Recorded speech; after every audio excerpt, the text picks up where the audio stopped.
All right, if a surgeon operates needlessly on a patient, it's medical malpractice. So if a policymaker destroys value, endangers livelihoods, and lowers living standards, is that economic malpractice? Joining us now to make the case is Yahoo Finance's Rick Newman. Rick.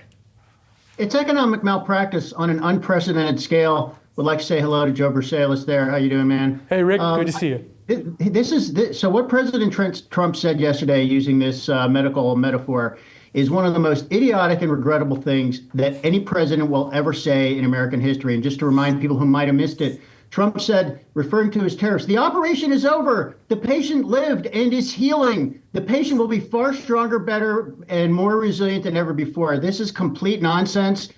So just to break this down, number one, Trump says the patient, the U.S. economy, was sick and in need of surgery. That is false. The U.S. economy was doing well before Trump took office. Now it actually is sick because of Trump. And the patient is not doing well. The patient is hemorrhaging. That is what is happening in markets. And markets are only foretelling what is going to happen in the real economy. There is only one person in the world who doesn't realize what a disaster this is, and that is Donald Trump. There might be a second person you could finger, which is Peter Navarro, his trade advisor. And as you guys were discussing before, who might be the fall guy for this? If there's anybody, I think it might be Peter Navarro, who already went to prison once on Donald Trump's behalf and might take the pain again. We can only hope that that is what Trump does, that he finds a scapegoat and says, this was all somebody else's idea, I'm calling the whole thing off. Because if he doesn't, as Joe and basically every other economist in the world knows, this is a nightmare.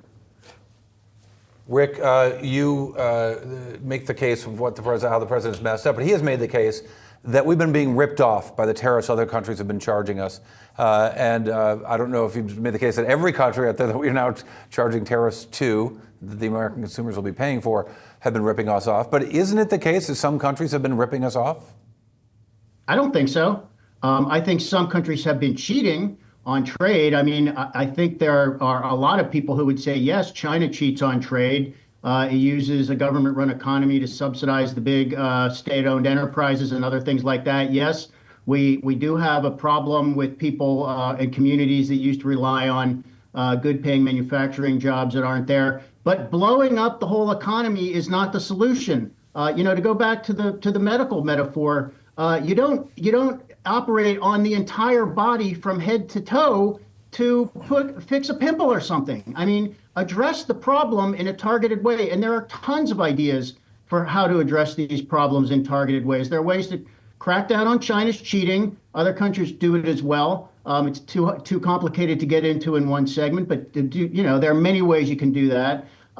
With the places that we need better paying jobs for people in America who do not have college educations, there are also many ways to address that problem. We need more tradespeople. That is not assembly line workers making socks that we don't want to pay for in America. It is people, it's plumbers and welders that we need to do jobs that are good paying jobs. Many companies need skilled workers that they can't get enough of, and they're trying to line up with local government and state governments and say, here are the types of workers we need. Can we get these people in the pipeline to get these skills? All these types of things. Do that kind of stuff. Why make everybody 25 or 30% poorer in order to bring back 100,000 automaker jobs? This is insane. All right, so the late great Herb Stein used to tell us that if something bad goes on long enough, it usually comes to an end.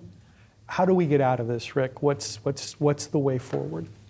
Well, Joe, I mean, you would be the one who could put numbers on this. If Trump were to reverse this quickly, we could get out of it without too much damage. But the longer these tariffs stay in effect, the more this damage becomes irreversible. I mean, to go back to the metaphor, Trump is not going to kill the patient. He can't kill the whole U.S. economy. Thank God. I mean, the U.S. economy will survive all of this in some form.